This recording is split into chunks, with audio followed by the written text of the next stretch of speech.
todos. Mi nombre es José Miguel Ortiz, el auxiliar Tapia les habló, ¿no? Sí, sobre cómo vamos a hacer este año, que vamos a hacer ambos auxiliares que vamos a estar dando las clases. Vamos a hacer semana con Tapia, semana conmigo, ¿ya? Y vamos a cursar la materia de anatomía patológica, ya lo saben, por el doctor Sangüesa. Supongo que ya les han explicado la ponderación, ¿no? Ya les han explicado el método de evaluación, cuántas notas se juegan en cada parcial, ¿lo saben? Bueno, para el que no lo sepa, vamos a dar un repaso ya. Tienen 3 parciales como en todas las materias, solamente que hay una cosa un poquito diferente. En otras materias dan el teórico una fecha y el práctico es algo totalmente diferente, ¿no? Con el doctor Sangüesa, chico, el mismo día que dan el teórico, también dan examen práctico. Entonces, ¿cómo es la cosa? Fíjense, dice, primer parcial, 20% teoría, 3.5 la práctica. En realidad, ¿cómo es esto? El día que ustedes tengan parcial de anatomía patológica con el doctor Sangüesa, van a dar un teórico, que son 30 preguntas cerradas. Cada pregunta 0,5, entonces ¿cuánto vale? 15 puntos. Y aparte el doctor mismo le da otra hoja con 5 preguntas abiertas. Ese es el examen práctico de ese cuestionario de 5 preguntas abiertas, cada pregunta 1 punto. Entonces van ya 20 puntos, ¿no es? Y los otros 3,5 que ven ahí ya los calificamos los auxiliares. Nosotros igual les vamos a tomar, dependiendo, podemos tomarle un solo examen práctico por parcial o podemos tomar evaluaciones continuas, ya se lo vamos a comunicar. Antes, cuando había guía, el doctor, este año no les ha vendido guía, ¿no? Antes la guía entraba en esos 3,5, pero este año ya no hay, bueno, el año pasado el doctor ya no vende. Entonces los 3,5 que manejamos los auxiliares por parcial, ya les vamos a comunicar cómo se lo van a ganar, si son exámenes continuos o si es un solo examen práctico. ¿Entienden la modalidad? En segundo parcial lo mismo. El día que tengan parcial de anatomía patológica con el doctor, dan un examen cerrado, 30 preguntas de teoría sobre 15 puntos. Dan en otra hoja un examen práctico de 5 preguntas que son abiertas, o suelen ser abiertas, pueden ser esquema, pueden ser un dibujo, pueden ser, expliquen en qué consiste, por ejemplo, el cor pulmonar, y ustedes tienen que escribir esos 5 puntos, ahí van 15 más 5, 20. Es decir, el doctor en realidad le califica ¿cuánta nota? 90 puntos. El doctor. ¿Entienden? ¿No? ¿Cómo? De los parciales teóricos, 45. El final teórico vale 30, un examen de 30 preguntas cerradas, cada pregunta 1 punto. Ahí van ¿cuántos? 75. Y aparte, otros 15 puntos le califica el doctor, que son los prácticos en los exámenes teóricos. ¿Entienden? ¿No? ¿Se entendió? Bien, ahora los 10,5 que quedan ya son de nosotros los auxiliares. Bien, antes entraba la guía, por eso aquí dice 5% y ya no hay guía, así que van a hacer los exámenes que se les toma. ¿Hay alguna pregunta con esto? Ya les voy a ir dando las recomendaciones. Supongo que ustedes saben, ¿no? Con el doctor Sangüesa siempre se dice que repite preguntas, que son puras P. Yo he sido alumno del doctor y desde mi experiencia les digo, no es tanto así. No es que le va a repetir de las 30 preguntas 20 o 25, no, ya, olvídense. Puede repetir unas 15, 16, si tienen suerte 18, si tienen suerte le repita hasta 20, pero siempre hay preguntas nuevas. Y las preguntas del práctico, esa es la cosa, siempre suelen ser preguntas nuevas. Tal vez a veces repite 1 o 2, pero las otras 3 son nuevas. Entonces, ¿qué quiere decir eso? Que tienen que estudiar. Porque imagínense, si le pegan en 3 del práctico, ¿cuántos puntos pierden? 3, ¿no? Imagínense, es alta nota. Uno va perdiendo, así no creemos. Entonces, eso para que lo tomen en cuenta. En total se le califica sobre 100 puntos, 5. O sea, 0,5 ya le deja de ganancia, así lo dice el doctor. Bien, entonces vamos a empezar hoy. En la anterior clase ustedes vieron generalidades, pero un poco de cada tema, de todo lo que va a ser el avance. Hoy vamos a empezar con el tema número 1, que es el tema número 2 del libro de Robbins. Otro consejo que les doy, no estudien del compendio. Yo sé que es más fácil, es más corto, está más resumido, pero yo les recomiendo estudien del libro completo. doctor saca no solamente de los párrafos, sino de los cuadros, de los esquemas, de los dibujos. Y es más seguro de estudiar del libro grande, no solamente del compendio. Muchas veces no hay en el compendio lo que él pregunta. Bien, entonces, ahí está lo que les explicaba simplemente. Bien, entonces vamos a hacer la introducción a la anatomía patológica y explicar el primer tema, que es adaptación, muerte y lesión celular, ¿vale? Ese tema es muy importante, chicos, porque es básicamente el fundamento de todo lo que es patología. En ese tema, ¿qué es lo que vamos a ver? Cómo la célula, a través de las agresiones o las noxas externas, que es una noxa, es un daño, ¿ya? A través de los daños físicos, químicos, cualquier tipo de daño, la célula responde o la célula se muere. Cuando hay daño celular, y esto para que lo sepan, hay dos posibilidades. O la célula combate y sobrevive, es decir, se adapta al estímulo y sobrevive al estímulo, o la célula no es capaz de adaptarse y termina sobreviviendo lo que es la muerte celular. ¿A qué se denomina muerte celular? ¿Han escuchado alguna vez? Apoptosis, que es la muerte celular programada, esa es la muerte buena, y luego está la necrosis, que esa es la muerte patológica, ¿no es? Muerte celular programada, ¿por qué decimos que es buena? Porque es un mecanismo, incluso podríamos decirlo, de defensa. Cuando las células están envejecidas, cuando la célula presenta algún daño y está expresando alguna proteína que está mal sintetizada, cuando hay un gen que no está bien entrelazada a las cadenas, ¿qué hace la célula? Es tan sabia que activa un mecanismo para matarse a sí misma y evitar qué cosa. ¿Qué pasa si las células de normales se vuelven anormales? Cáncer, ¿no? ¿Qué es el cáncer? Es la alteración desde el ADN de la célula, ya es el cambio fisiológico, bioquímico que sobrevive en una célula y la hace inmortal.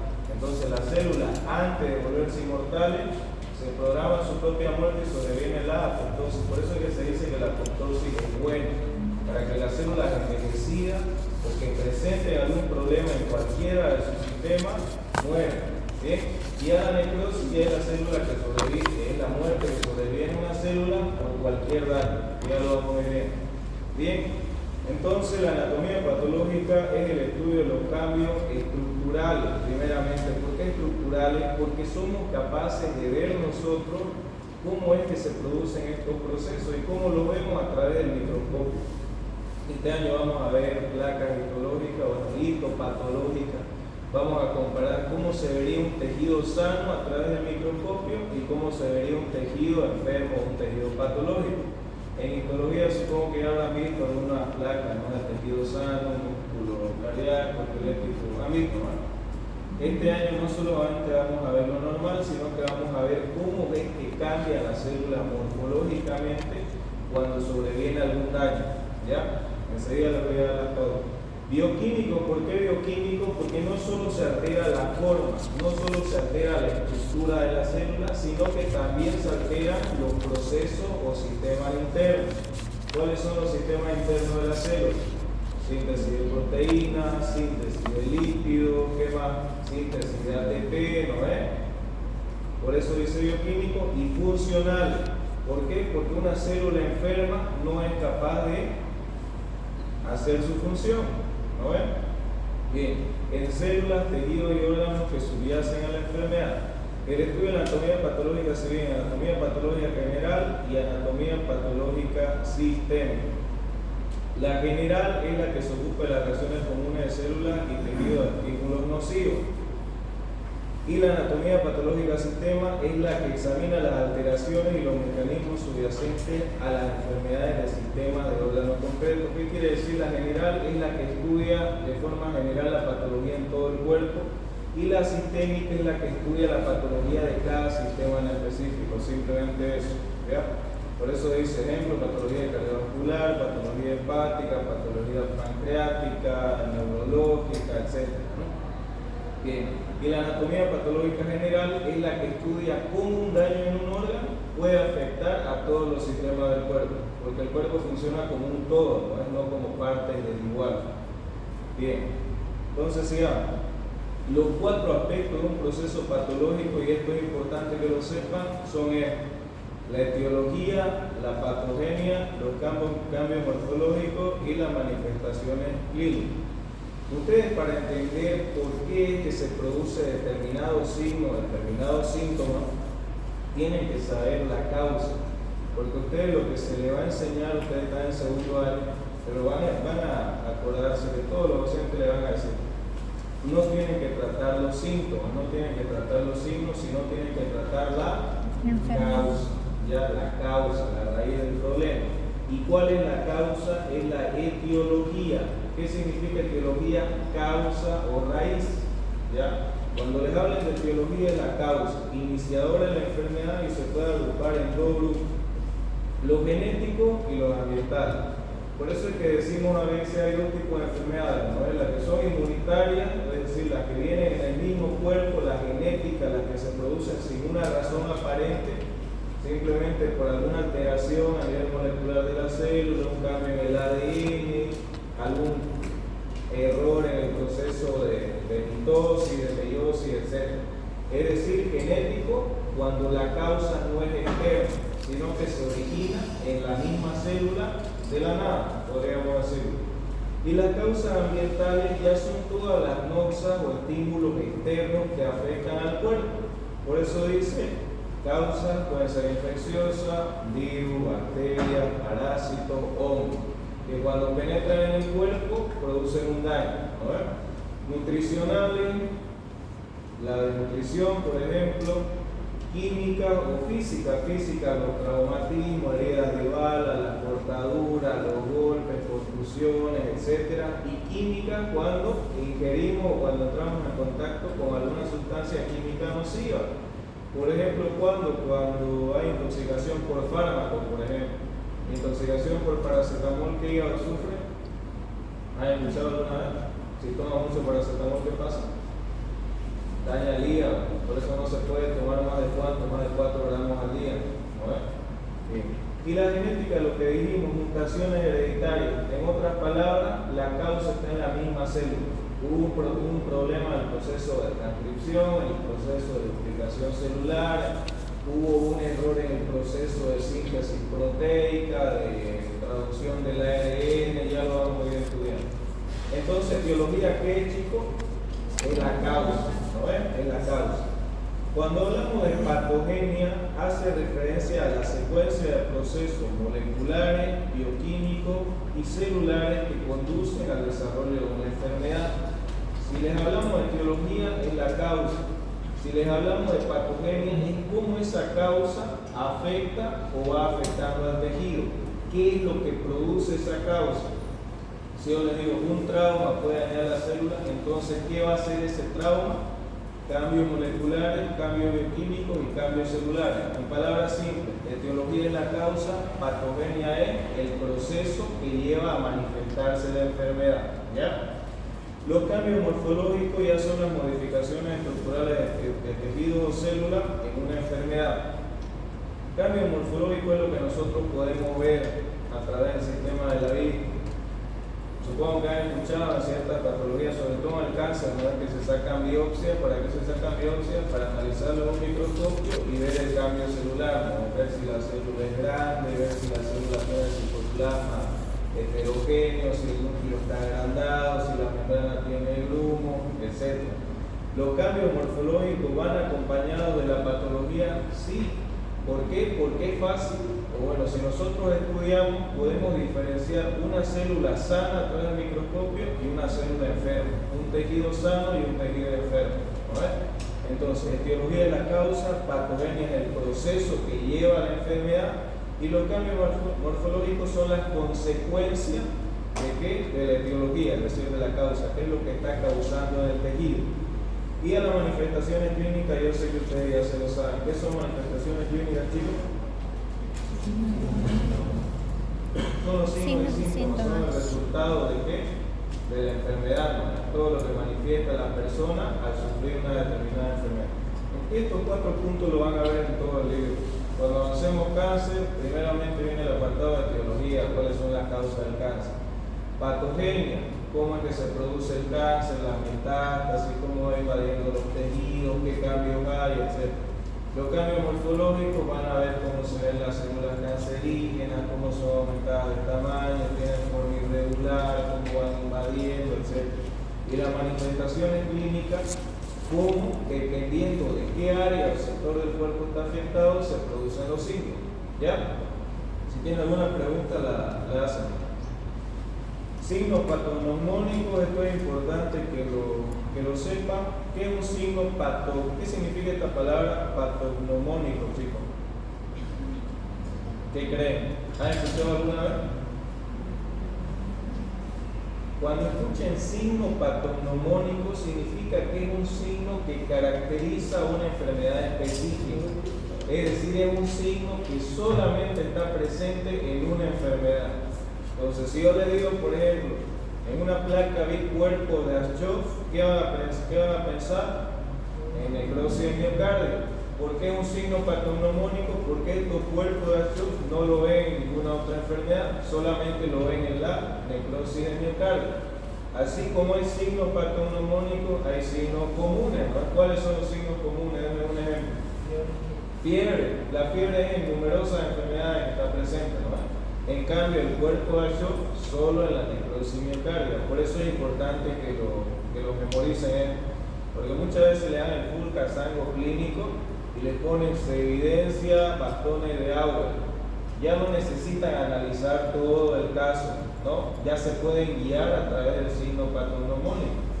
Entonces, cuerpo de Aschoff, necrosis de miocardio. Los bastones de Auer, lisosomas anormales en leucemia mieloide, es decir, leucemia mieloide. Cuerpo de Barr, inactivación del cromosoma X, una enfermedad genética. Aquí faltó la imagen, perdón.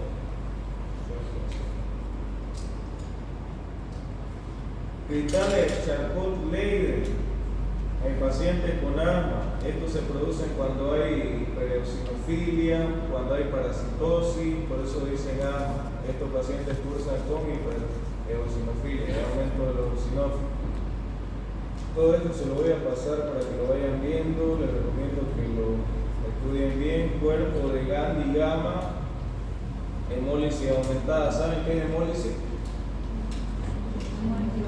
Muerte de los glóbulos rojos, cuando hay un proceso patológico que daña o mata a los eritrocitos, eso es hemólisis. Cuerpo de Guarneri en la viruela. Diente de Hutchinson, ¿saben qué? ¿En qué enfermedad? En sífilis congénita. Ya por eso dice sífilis terciaria. Es cuando la sífilis se contagia al niño cuando aún está en el vientre de la madre. Una vez que nace ya manifiesta estos síntomas. Hay una triada que se llama triada de Hutchinson, diente de Hutchinson, tibia en sable. Hay una triada, ya la van a ver en bacterias cuando hacen virología. Anillo de Kaiser-Fleischer, bien específico de enfermedad de Wilson, también lo van a ver en bioquímica de esto. Se ven ahí el reloj, ¿no es? Está la córnea, alrededor está el iris, y ven que alrededor de la córnea hay un aro medio gris o pigmentado. Ese es el anillo de Kaiser-Fleischer. Luego está la mancha de Copley que se produce en el sarampión, ese ya la ven en la cavidad bucal, y los cuerpos de Lewy que son en la enfermedad de Parkinson, cuerpo de inclusión o cuerpo de Lewy. Esta tablita bien estudiada, ¿ya, chicos? Ahí tienen más, cuerpo de Negri. Este es bien característico de la rabia, igual lo van a ver mucho en infectología y en virología cuando avancen con la doctora Shelley. Me imagino que estamos con la doctora Tapia, con la doctora Araúz.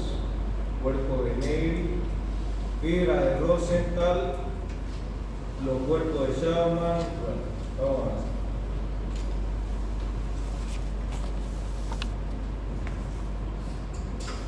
Como un poco de historia, el doctor Sangüesa no pregunta tanto historia, así que en Robin van a ver que hay un apartado de historia, no suele preguntarlo, pero esto ya para que lo sepan como generalidad. Rudolf Virchow es considerado el padre de la patología moderna. ¿Por qué? Por todos los estudios, por todos los casos y por todo su aporte a lo que es la patología, tanto estructural como microscópica. E incluso hay una triada, la famosa triada de Virchow, ¿la conocen? Que es de hipercoagulabilidad, lesión endotelial y éxtasis sanguíneo en enfermedades tromboembólicas. Ya la vamos a ver. Prácticamente todas las enfermedades comienzan por modificaciones moleculares o estructurales de la célula. Es lo que yo les hablaba al principio, ¿no? Toda enfermedad comienza a nivel celular, siempre desde lo mínimo para manifestarse a grandes rasgos. Toda enfermedad siempre van a ver que tiene base molecular dentro de una célula, cualquier tipo de célula, dependiendo de qué patología sea. ¿Ya? De que los individuos enferman porque sus células están enfermas es lo que venimos diciendo, ¿no? Si hay un problema en la célula, se va a manifestar en el cuerpo o en el tejido, primeramente. Bien. Revisión de las respuestas celulares al estrés y a los estímulos nocivos. ¿A qué se refiere estrés? Como ustedes saben, todas las células cumplen una determinada función, de acuerdo a qué tipo de célula sea. El estrés hace referencia al trabajo celular. Cuando una célula está sometida a estrés, cuando está trabajando mucho, cuando está funcionando mucho. Un ejemplo muy fácil y muy común es cuando una persona hace ejercicio. Cuando una persona hace ejercicio, la célula muscular, es decir, la fibra muscular esquelética, está sometida a una alta carga de trabajo. Y para poder adaptarse a esa alta carga de trabajo, tiene que activar ciertos mecanismos, que ya lo vamos a ver enseguida. ¿A qué está sometida entonces? A estrés, es decir, a una mayor función, a una mayor carga de trabajo. A eso se refiere estrés. Y estímulos nocivos, ya es lo que estábamos hablando hace un momento, las agresiones, es decir, un golpe, una agresión directa, ya no trabajo, sino un daño directo, ya sea por causa infecciosa, química, física o nutricional también. ¿Por qué nutricional, chicos? A ver, ¿por qué un estímulo nocivo puede ser nutricional? ¿Por qué creen?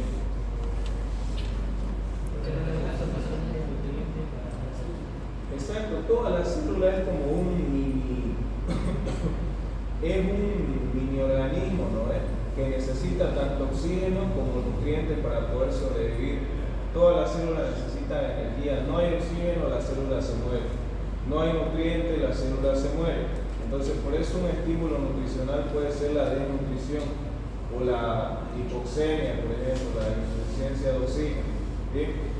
La célula normal está limitada a una serie de funciones y estructuras determinadas por su estado de metabolismo, diferenciación y especialización. ¿Por qué resaltan estos tres conceptos de metabolismo, diferenciación y especialización? Porque metabolismo, todas las células tienen un metabolismo diferente. Hay células que precisan alta carga de glucosa, hay otras células que precisan más que todo ácido graso. Hay células que están sometidas a una mayor carga de trabajo, otras a menos. Hay células que se activan en determinados momentos del día, hay otras células que están activas todo el día. Entonces, todas las células tienen un metabolismo diferente. Un ejemplo, el corazón es un órgano que para de trabajar o todo el tiempo está trabajando. ¿Qué creen? Todo el tiempo, porque todo el tiempo está latiendo, ¿no? Entonces, el metabolismo del corazón no va a ser el mismo que el metabolismo, por ejemplo, del páncreas. ¿Cuándo trabaja el páncreas? Cuando comemos, ¿no? Porque si ustedes están ayunando, el páncreas no tiene que estar secretando jugo pancreático encima, etc. Por lo tanto, la carga de trabajo hace diferencia en el metabolismo de la célula. ¿Ya? Diferenciación, ¿qué quiere decir? Que la célula es un concepto muy general, pero hay diferentes tipos de células, ¿no? Están las células cardíacas, están las neuronas, que son las células nerviosas, células hepáticas, están las células del tubo intestinal, las células de los pulmones, es decir, cada célula es distinta de acuerdo al órgano en el que se encuentra. Eso ya lo han visto en histología, los diferentes tipos de tejidos, ¿verdad? Y especialización hace referencia a la función. Hay células especializadas en qué, en la secreción de hormonas, por ejemplo. ¿Qué células serían esas? Las células beta del páncreas, por ejemplo, que secretan insulina, ¿no ves? Las células de la hipófisis que liberan ¿cuántas hormonas? ¿Cuántas hormonas se liberan en la hipófisis? La principal, 6 principales hay, ¿no? FSH, Entonces, especialización hace referencia a la función de la célula. Cada célula está especializada en una función determinada. Puede afrontar las demandas fisiológicas manteniendo un estado de equilibrio, es lo que les decía. Todas las células trabajan, pero mientras ese trabajo, esa carga de trabajo no sea excesiva o no hay un estímulo físico, la célula se adapta y la célula sobrevive. Eso se llama homeostasis, equilibrio, ¿no? Y aquí está de lo que les vengo hablando desde el principio. Las adaptaciones son respuestas funcionales y estructurales reversibles ante cambios en estado fisiológico y algunos estados patológicos durante los cuales se alcanzan estados de equilibrio nuevos, si bien modificados, permiten a la célula sobrevivir y seguir funcionando. ¿Qué quiere decir eso? Que si una célula la sometemos a una carga de trabajo mayor o si las sometemos a un estado patológico que no sea muy intenso, que no perdure el estímulo durante mucho tiempo, la célula se adapta, puede sobrevenir a algún cambio y sobrevive. ¿A qué me refiero con cambio? ¿Han escuchado hablar de hipertrofia? ¿Saben qué es hipertrofia? ¿Qué es hipertrofia? Aumento del tamaño. ¿Qué es la hiperplasia? Aumento del número. ¿Qué es la atrofia? Esos, por ejemplo, son cambios reversibles. ¿Por qué? Claro ejemplo, la persona que hace ejercicio. Si una persona hace ejercicio, ese miocito, es decir, esa célula muscular, aumenta de tamaño, ¿no? Pero si deja de hacer ejercicio la célula, de nuevo, se hace pequeña, ¿no? Cambia de tamaño. Entonces son estados de adaptación y que pueden ser reversibles. ¿Qué significa reversibles? Que pueden cambiar, ¿ya? Que pueden ser de una manera y volver a ser de otra. ¿Cuándo cambia o cuándo tiene que adaptarse una célula? Cuando está sometida a una mayor carga de trabajo o cuando está sometida a un agente físico o un agente patológico. En estados patológicos, y lo dice aquí, durante algunos estados una célula puede adaptarse y sobrevivir. Pero ¿cuál sería el umbral? El tiempo del estímulo. El tiempo en el que ese estímulo no se está afectando a la célula. Si es un daño que no es muy importante, la célula es capaz de adaptarse. Eso son las enfermedades, por ejemplo.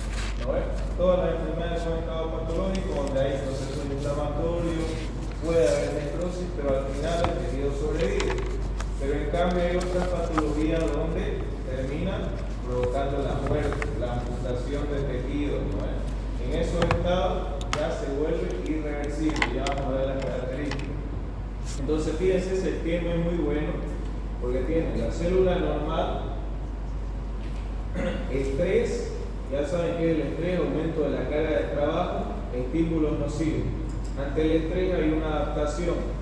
Y si esta célula no es capaz de adaptarse, ¿por qué? Porque el estímulo persiste o porque la carga de trabajo es demasiado excesiva, hay una incapacidad de adaptarse y hay lesión celular. Si esa lesión celular persiste y perdura durante una gran cantidad de tiempo, esa lesión que era reversible, porque fíjense, lesión celular, si es leve o transitoria, lo que le decía, la célula sobrevive, es una lesión reversible. Pero si esta lesión, por el estímulo que la está provocando, persiste, se hace grave progresiva y una lesión irreversible que nos lleva a la necrosis o a la apoptosis, más que todo a la necrosis, ¿ya? Hay diferentes estados en los que sí la célula puede programar su muerte, es decir, puede haber apoptosis, pero por lo general las lesiones irreversibles llevan a la necrosis, ¿ya? A la muerte patológica. Bien. La respuesta adaptativa puede constituir en un aumento de tamaño, que es lo que les decía, hipertrofia. Ejemplo, cuando una persona entrena, hay alta carga de trabajo por el peso y la célula aumenta de tamaño. Eso es hipertrofia. ¿Por qué se da la hipertrofia? Por aumento de la síntesis de proteínas. Eso es lo que tienen que responder. ¿Por qué crece de tamaño la célula? Porque sintetiza más proteínas, ¿ya? Y la actividad funcional de la célula, porque claro, si una célula es más grande, puede cumplir una mayor función, ¿no? Por lógica. Un aumento en el número de células, hiperplasia, por ejemplo, ¿cuándo hay hiperplasia? ¿En qué órgano podría haber hiperplasia?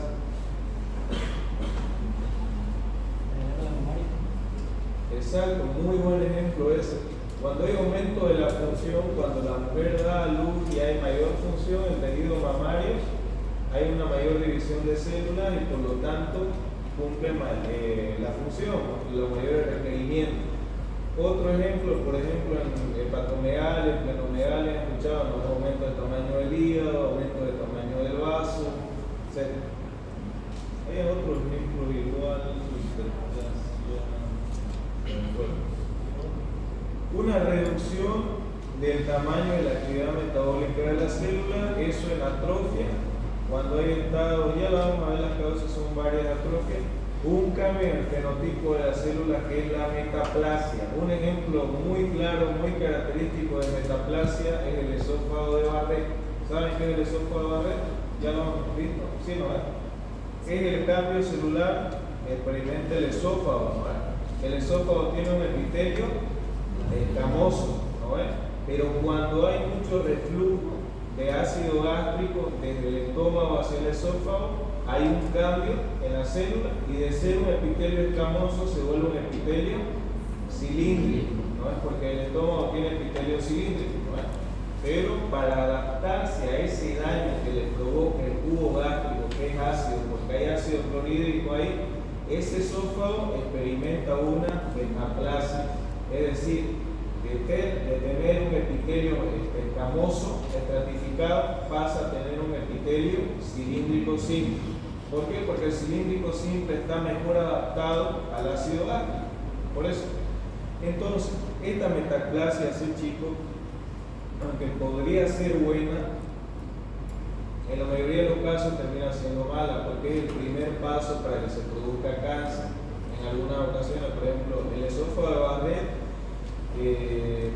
propende, si está bien dicho, o antecede mucho al cáncer de esófago, a la adenocarcinoma de esófago. Entonces no es buena señal de que haya metaplasia, ¿ya? Pero ya saben, metaplasia es cambio en el fenotipo. Una célula que era de este tipo se convirtió en otra de un tipo diferente. Bien. Y aquí está lo que les decía al principio. Si se supera los límites de la respuesta adaptativa o si las células se exponen a acciones dañinas muy intensas o que perduren durante mucho tiempo, son privadas de nutrientes esenciales, ahí están las causas nutricionales, o resultan alteradas por mutaciones, se produce la lesión celular, ¿ya? La lesión celular es reversible hasta cierto punto, lo que les decía, estímulos patológicos leves o cargas de trabajo no muy excesivas, ¿ya? Es reversible hasta cierto punto, pero si el estímulo lesional persiste, la célula sufre lesión. ¿Qué lesión? Irreversible, ya no hay vuelta atrás y esa célula va a morir. Esa es la diferencia. Bien. La desaparición de células dañadas es un proceso normal y esencial de la embriogenia, es verdad eso, y el desarrollo de órganos, claro, porque todas las células se van renovando, ¿no? Las células no son eternas, bueno, algunos tejidos sí, pero las neuronas no se reproducen, no se renuevan, pero ¿qué células sí se reproducen y sí se renuevan cada cierto tiempo? Los eritrocitos cada 3 meses, las células de la piel que se intercambian, no es igual. Entonces hay proceso, hay periodos en los que es necesario la muerte celular que sea reemplazada por células nuevas, ¿no? Bien, la lesión celular más que todo se va a deber a diversas causas, como ser la isquemia. ¿Qué es la isquemia? Reducción del flujo sanguíneo, ¿no? Por cualquier motivo, ya sea por una placa aterosclerótica, ya sea por vasoconstricción, ya sea por fármaco, ya sea porque la arteria está comprimida por algún tumor. Isquemia, reducción del flujo sanguíneo a un determinado tejido. Infección, que ya saben, virus, bacterias, parásitos, hongos. Y tóxico. ¿Tóxicos qué serían? Tabaco puede ser, la ingestión de sustancias que no debería, etc. Hay dos vías principales de muerte celular, y esa ya la nombramos, que son la necrosis y la apoptosis. La apoptosis, muerte celular programada; la necrosis, muerte patológica. La privación de nutrientes desencadena una respuesta celular adaptativa llamada autofagia. ¿Qué quiere decir autofagia? Que la célula se pone a sí misma, ¿no? ¿Qué quiere decir? que va degradando sus mismos componentes hasta morir. Este es un proceso que es adaptativo. ¿Por qué? Por lo que les decía al principio. Si esa célula que está alterada puede volverse mortal, ¿qué desarrolla? Una célula tumoral y posteriormente el cáncer. Entonces, antes de convertirse en eso, la célula se mata a sí misma. Las alteraciones metabólicas y la acción crónica pueden asociarse a acumulaciones intracelulares. Esto más que todo cuando hay patologías que cursan con aumento de ciertos nutrientes, por ejemplo el cobre, la hemosiderina, productos lipídicos, esos productos que no le sirven de nada al cuerpo, que son tóxicos, a veces la célula los almacena, es decir, se los tragan y los mantienen almacenados en su citoplasma. A eso se le llama cuerpo de inclusión intracelular. Por ejemplo, aquí antes ya vimos uno, cuerpo de Negri, por ejemplo. ¿Ven esas cosas negras? Son cuerpos de inclusión. Después esto de aquí también, los anillos de Kaiser-Fleischer son cuerpos de inclusión también, por almacenamiento de cobre. Cuerpo de Lewis, hemosiderina, aquí está lo que les hablaba, fíjense cómo le da un aspecto más oscuro a las células. Entonces los cuerpos de inclusión son simplemente almacenamientos intracelulares de compuestos nocivos o compuestos que no le sirven al cuerpo y que resultan ser almacenados nada más en la célula, no tienen función, nada, solamente como están guardados. Bien, y en ocasiones se deposita calcio en zona de muerte celular con aparición de calcificaciones patológicas. Uno no le da mucha bola a ese concepto de calcificación, pero la verdad es que casi todas las enfermedades cursan con calcificación, chicos. Ya lo van a ver.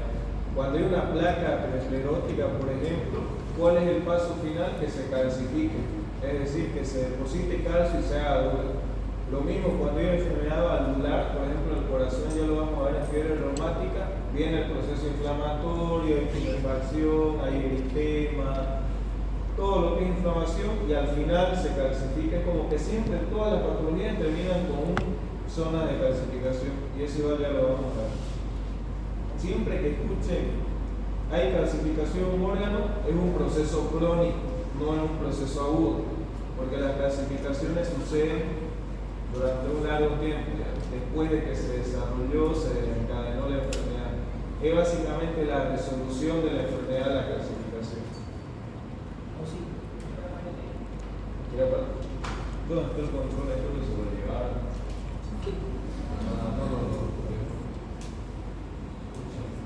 No. No se puede. No hay. Ya. Aquí tienen un ejemplo de lesión celular, ¿no? Esta es una respuesta adaptativa.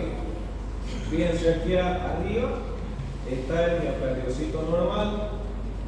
Cuando hay una insuficiencia cardíaca, por algún motivo el corazón no es capaz de satisfacer la necesidad del organismo, este miocito tiene que trabajar más, ¿no? Tiene que cumplir una mayor función para bombear más sangre al cuerpo. Entonces se desarrolla un proceso de adaptación celular. En este caso, ¿cuál es? La hipertrofia. Ese miocito aumenta de tamaño para contraerse más fuerte y poder bombear más sangre. A eso se refiere. Aquí ven desde lo macroscópico. ¿Qué es lo macroscópico? Lo que puedo ver sin microscopio, ¿no? Es lo que puedo ver a simple vista. Vean el corazón, vean el tamaño de las paredes de estos ventrículos. Y ahora aquí abajo a la izquierda, fíjense a nivel microscópico cómo aumentó de tamaño la célula, y fíjense a nivel macroscópico cómo también podemos evidenciarlo, ¿no? Ahora fíjense qué pasa cuando hay lesión. Miocardiocito con lesión reversible. Dice, ¿por qué lesión reversible? Por ejemplo, cuando hay angina de pecho. ¿Saben qué es angina de pecho? La angina de pecho es el dolor precordial que sucede. ¿Por qué? Porque hay un aumento de la demanda y una disminución de la oferta de oxígeno. Es decir, en resumen, la angina de pecho es el dolor del miocardio ocasionado por la disminución del oxígeno. Cuando disminuye el oxígeno, ese miocardiocito lo siente y se genera dolor. Eso es la angina de pecho. Entonces, miocarditis con lesión reversible, fíjense, incluso aquí podemos ver algunas zonas que ya están casi por infartar, por sobrevenir la muerte.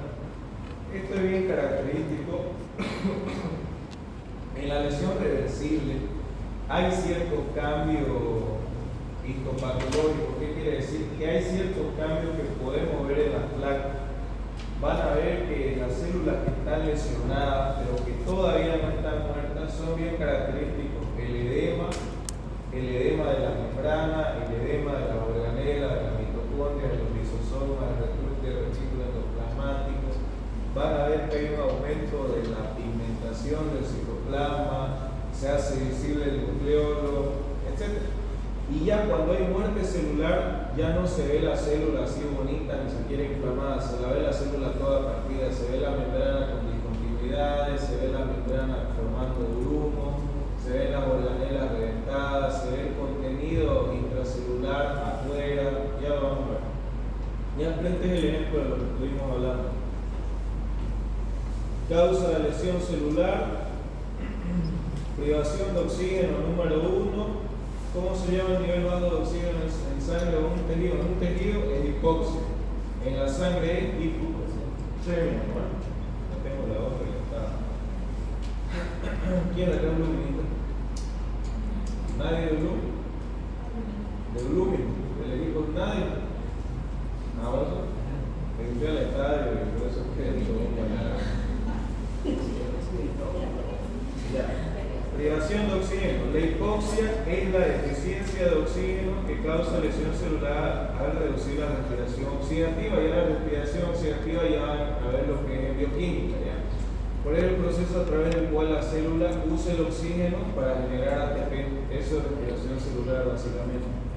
Se oxida la glucosa más que todo. La hipoxia es una causa extraordinariamente importante y frecuente de lesión y muerte celular, porque claro, si una célula no es capaz de sintetizar ATP, la célula no tiene energía para realizar sus funciones vitales y la célula muere. Ustedes ya están avanzando físico. Díganme una alteración que cause la privación de oxígeno en la célula. Exactamente, importantísimo eso. ¿Conocen la bomba sodio-potasio ATPasa? Una bomba que bombea 3 de sodio hacia afuera y mete 2 de potasio a la célula. Si no hay ATP, esa bomba, chao, no funciona. Si no funciona la bomba, se acumula sodio. Si se acumula sodio en el interior de la célula, ¿qué pasa? ¿Qué creen? Se dematiza porque el sodio atrae el agua, ¿no? Entonces, entra el agua a la célula se hincha. La célula se hincha hasta un punto en el cual revienta, muerte celular. Entonces, un ejemplo clarísimo de cómo la hipoxia puede causar muerte celular es estudiando los procesos en el interior de la célula que requieren ATP. La bomba sodio-potasio ATPasa, por ejemplo, que regula el nivel iónico y el nivel hídrico en el interior y exterior de la célula. Lo mismo porque hay otras bombas, por ejemplo, la bomba de calcio, que saca el calcio. ¿Dónde está más concentrado el calcio? ¿Afuera o adentro? Afuera. ¿Y por qué? Porque el calcio es tóxico. Ya lo van a ver en un tema, no creo que en inflamación, que nos habla sobre cómo el calcio puede afectar los procesos afecta a las mitocondrias, y al afectar a la mitocondria afecta a la producción de ATP. Entonces, fíjense, se necesita ATP para que funcione la bomba de calcio y esa bomba de calcio saca el calcio de la célula para que el calcio no se acumule y no resulte tóxico para la célula.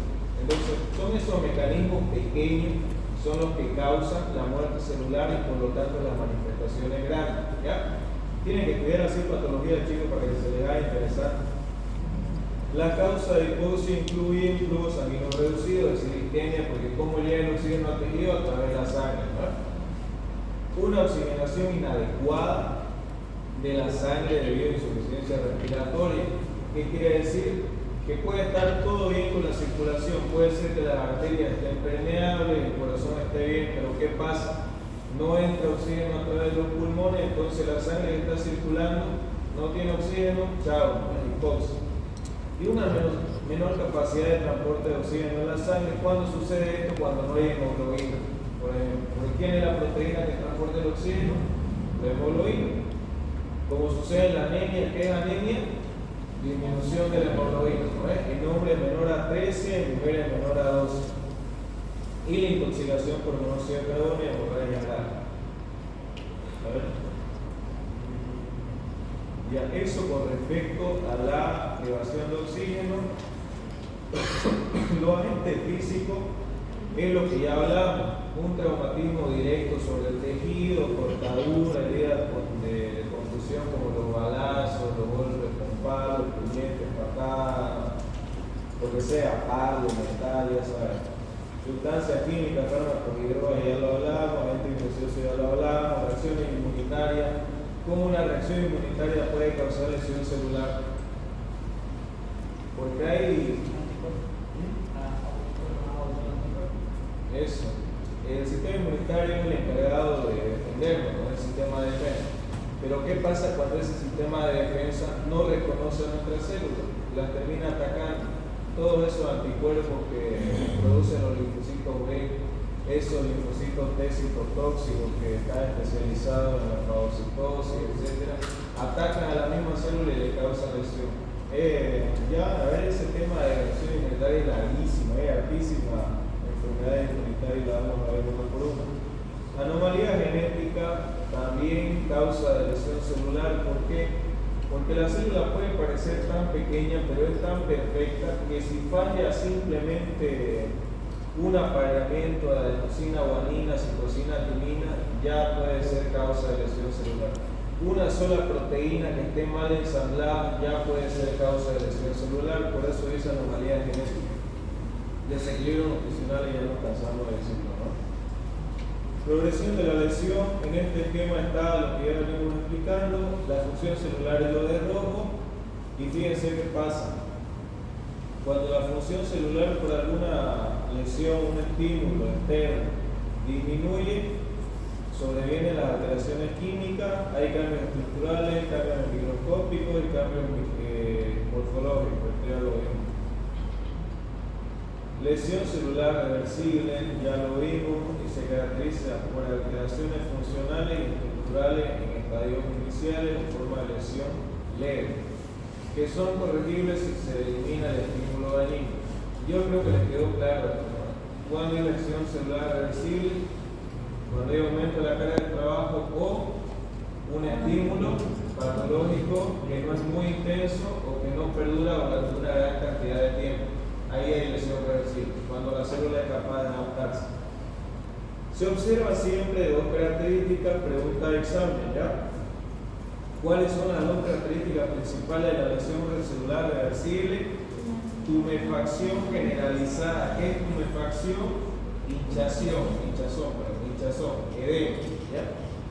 Formación de vesículas en la membrana. Se forman vesículas, pero esas no se rompen. Esa es diferencia con la necrosis. En la necrosis se forman vesículas y terminan rompiéndose. En esta forma de lesión reversible hay vesículas en la membrana, pero no se rompen. Esa vesícula se forma y una vez que termina el proceso, de nuevo la membrana recupera su morfología normal, ¿listo?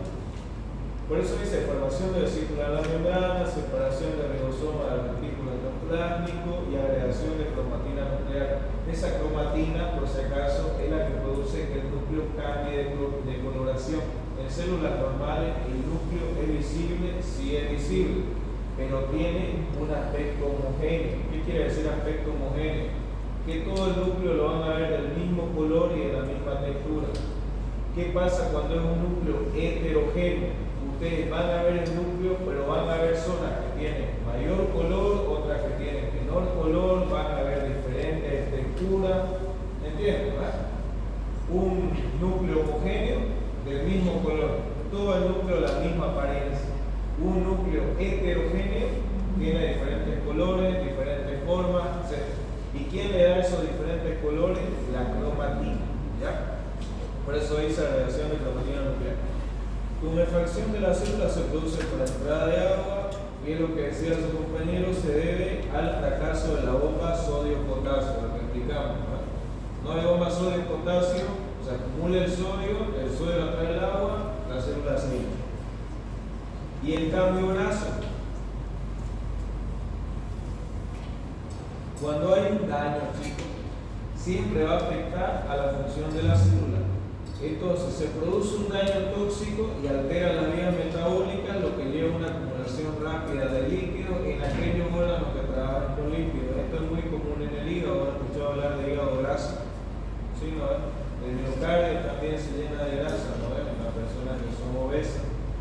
En realidad en todos los órganos, pero más que todo en aquellos que están muy relacionados con el metabolismo de los lípidos. El corazón muy...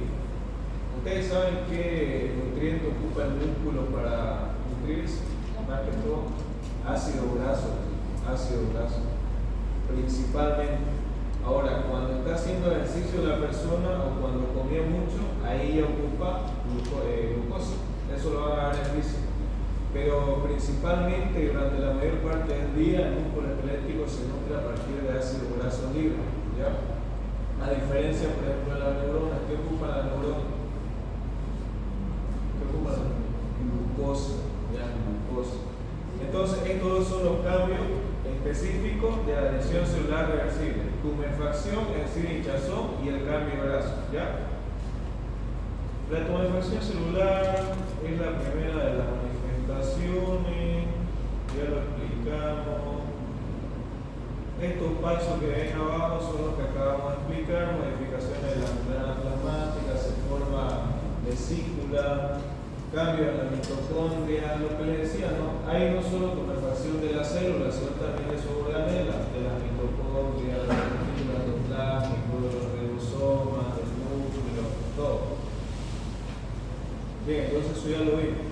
Y la muerte celular, por último, este es el último proceso. Ya cuando se produce muerte, cuando el estímulo es muy intenso o cuando ha perdurado por una gran cantidad de tiempo.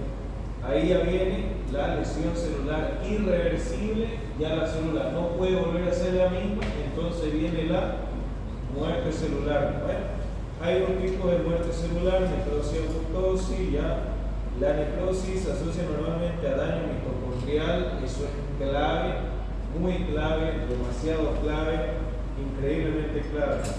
Daño mitocondrial grave con agotamiento del ATP y la ruptura de la membrana lisosómica y plasmática. ¿Qué pasa? Cuando hay lesión celular, se lesiona la mitocondria. Se lesiona la mitocondria, no hay proceso de oxidación, no hay activación celular, no hay producción de ATP, no hay ciclo de Krebs, no hay ciclo de nada. ¿Ya? Entonces no hay ATP, la célula no tiene energía. Si no tiene energía, no puede desarrollar su actividad y sus funciones normales, no sobrevive. ¿Qué más? Rotura de las membranas lisosómicas y plasmáticas. Todas las organelas, chicos, tienen la misma membrana que tiene la célula en general. ¿Saben cómo es la membrana de la célula? Una bicapa fosfolipídica. Todas las organelas tienen la misma bicapa, es decir, tienen la misma característica. Entonces, si decimos que el agotamiento del ATP altera la membrana de la célula, también altera la membrana de las organelas. Y si se produce rotura de las membranas lisosómicas, ¿qué creen que va a pasar? ¿Qué tienen los lisosomas? Tienen enzimas hidrolíticas que son capaces de degradar cualquier cosa, ¿no? Y si se rompe esos lisosomas en el interior de la célula, ¿qué pasa? Se muere, pues, porque va a romper toda la célula, ¿no? Por eso los principales procesos de la necrosis son daño mitocondrial y, posterior al daño mitocondrial, la ruptura del lisosoma. El daño de la mitocondria deja a la célula sin energía, y la ruptura del lisosoma prácticamente degrada la célula porque se liberan las enzimas hidrolíticas que contiene y plasmáticas. La necrosis se encuentra en múltiples lesiones, como las asociadas a la isquemia, exposición tóxica. Ya lo vamos a ver eso. Si la lesión inicial reversible progresa, y ahí está lo que les vengo diciendo al principio, nocivo persiste, el resultado de la muerte por necrosis. Cuando las células mueren por necrosis, se genera una respuesta inflamatoria local que limpia el escenario del accidente. El tema número 2 que vamos a ver es inflamación. Ahí vamos a ver los procesos, cómo se desarrolla la inflamación, cómo comienza, cómo se desarrolla y cómo termina. Pero todo proceso de muerte celular siempre va a ocasionar un proceso inflamatorio. ¿Por qué, chicos? Porque si se revienta una célula, el material que está dentro de esa célula sale hacia el líquido extracelular. y ese material que sale hacia el líquido extracelular va a terminar afectando a otra célula. Porque si una célula se rompe y libera sus lisosomas, si se rompe sus lisosomas, esas enzimas no solamente van a afectar a esa célula, sino van a salir y afectar a otra célula. Entonces se va a terminar amplificando la lesión y va a producir una respuesta inflamatoria. ¿Por qué se caracterizan las respuestas inflamatorias? Por atracción de leucocitos, macrófagos, polimorfos nucleares, liberación de citocinas inflamatorias, por vasodilatación, ya lo vamos a ver, ¿ya? Pero sepan esto, cuando las células mueren, se produce inflamación, ¿ya? Que limpie el escenario del accidente. ¿Qué quiere decir eso? Que la inflamación lo que va a hacer básicamente es destruir todas las células que ya no funcionan. Todas las células, esos macrófagos, esos neutrófilos van a venir y van a matar todas las células que ya no sirven para nada. Y al final, ¿qué va a terminar habiendo? Depósitos de colágeno. Eso tenganlo en cuenta ahí. Siempre que hay un daño en un tejido, ¿qué hay? Respuesta inflamatoria. ¿Y cuál es el final de la respuesta inflamatoria? La cicatrización. ¿Y qué es la cicatrización? Depósito de colágeno, depósito de tejido conjuntivo fibroso. Por eso es cuando tienen una herida o un corte, ¿qué es lo que termina viendo? Una cicatriz, y esa cicatriz que es colágeno, es tejido conjuntivo, es fibra, nada más, ¿ya? Por el contrario, la apoptosis es una muerte celular regulada mediante por la vía molecular definida. Hay dos vías moleculares de la apoptosis, más adelante en este tema lo vamos a ver. Una se llama, ¿cómo se llama? Intrínseca y extrínseca. La extrínseca es la de la vía de la extrínseca. La extrínseca es la vía de la ¿cómo? Vía receptor de la extrínseca. Ajá, de los receptores de la muerte, ¿no? Esa es la extrínseca, exactamente. Esa es por el DNF, ¿no? La beta y la demás. Bien. Y la intrínseca ya es por un conjunto de genes que activan a una enzima que ya lo vamos a ver. Pero esa es la diferencia, que en la muerte celular programada no hay inflamación. ¿Por qué no hay inflamación? Porque el material interno de la célula no se libera hacia el líquido extracelular. ¿Por qué se producía inflamación en una muerte celular por necrosis? Porque el compartimento intracelular se rociaba o se vaciaba en el extracelular y dañaba las otras células. Pero en una muerte celular programada, es decir, en una apoptosis, no sale el material intracelular, no sale, entonces no puede afectar al tejido, ¿me entienden? ¿Me están entendiendo todo? ¿Sí? Entonces, en necrosis hay inflamación y en apoptosis.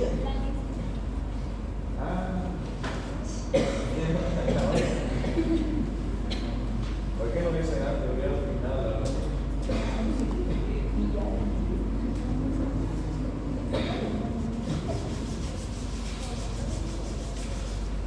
Ya vamos a ver esto por último y vamos a terminar este tema virtual ya.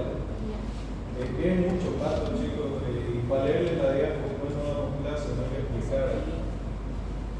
¿Cuándo pueden virtual? Hoy no. Yo me dicen que no escuchan yo. ¿Domingo cuándo? En la noche. Ya. La verdad, la clase, sí. Ya, esto es lo último, porque ¿qué pasa? Que yo tengo clase, ahorita me queda, tengo clase de rodillo y toma lista. Diferencia entre necrosis y apoptosis. Entonces, este cuadro es claro, a mí me gustaba mucho porque ahí está parte por parte.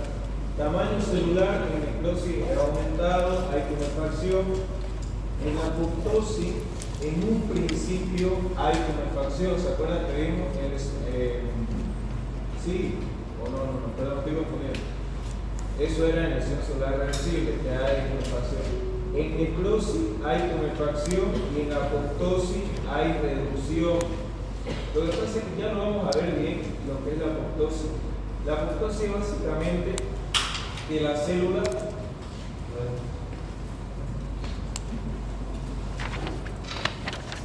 básicamente la apoptosis, imagínense que hay una célula que viene con muerte celular programada, ese es un núcleo. ¿Qué es lo que hace esta célula? La membrana va formando así como vesícula. Es decir, como que se va dividiendo la célula.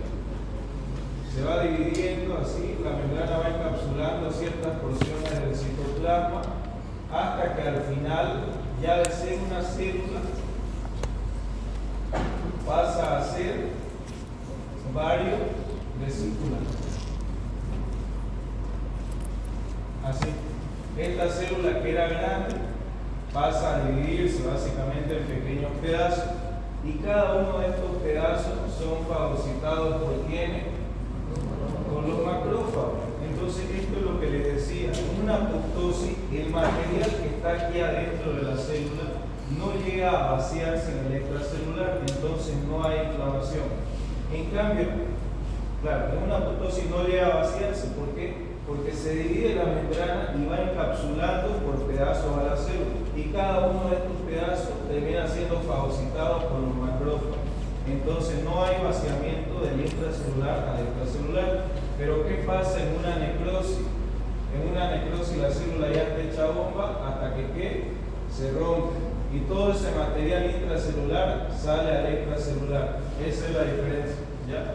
Por eso es que dice, en apoptosis primero hay una reducción del tamaño. Esta célula que era grande se reduce y una vez que se reduce, fíjense aquí que dice fragmentación, se fragmenta, es decir, se divide en ciertos pedacitos. La estructura está intacta. ¿Qué quiere decir? Que la morfología es normal, esta membrana va a seguir siendo redondeada, simplemente que se va a partir, nada más. Estructura alterada, especialmente orientación a los lípidos, liberado en cuerpo apoptósico. ¿Cuáles son los cuerpos apoptósicos? Estas pequeñas cápsulas que encapsulan porciones del citoplasma de la planeta. ¿Hay inflamación adyacente a la apoptosis? No hay. Implicación fisiológica, ¿por qué? Lo que le di al principio, destruir células indeseables para que no terminen convirtiéndose en célula maligna, ¿vale? Puede ser patológica hasta cierto tipo de lesión celular, eso ya. ¿Entendieron lo que es la apoptosis? ¿Sí? ¿No? El núcleo, fragmentación como de toda la célula, la membrana plasmática está intacta, nada más que está retraída ahí, fragmentada, nada más. El contenido celular intacto, no se vacía, sino que es encapsulado en estos cuerpos apoptósicos que luego son destruidos por los macrófagos y los neutrófilos. En cambio, fíjense en la necrosis, el tamaño aumentado. Una célula que era así, se hincha. Pignosis, cariorexis, cariólisis. Esto tiene que ver con el núcleo. ¿Qué es cariorexis? Fragmentación nuclear. ¿Ya? Cariólisis, muerte del núcleo. Y pignosis ya es cuando este núcleo aquí en una forma heterogénea. Ya antes de sobrevenir la cariorexia, es decir, antes de que se parta, y antes de la cariólisis, es decir, que muera, vienen las alteraciones estructurales del núcleo. La membrana plasmática rota, lo que les explicaba acá, esta membrana que en un principio estaba desmatizada, termina reventando. Contenido celular, hay digestión enzimática. ¿Por qué hay digestión enzimática? Porque en la necrosis se debía a daño mitocondrial y rotura de los lisosomas. Los lisosomas que están aquí se rompen y liberan su enzima del intracelular. Entonces hay digestión enzimática, es decir, este citoplasma es destruido. Inflamación adyacente, ¿por qué? Ya lo saben, y eventualmente es patológico. Bien.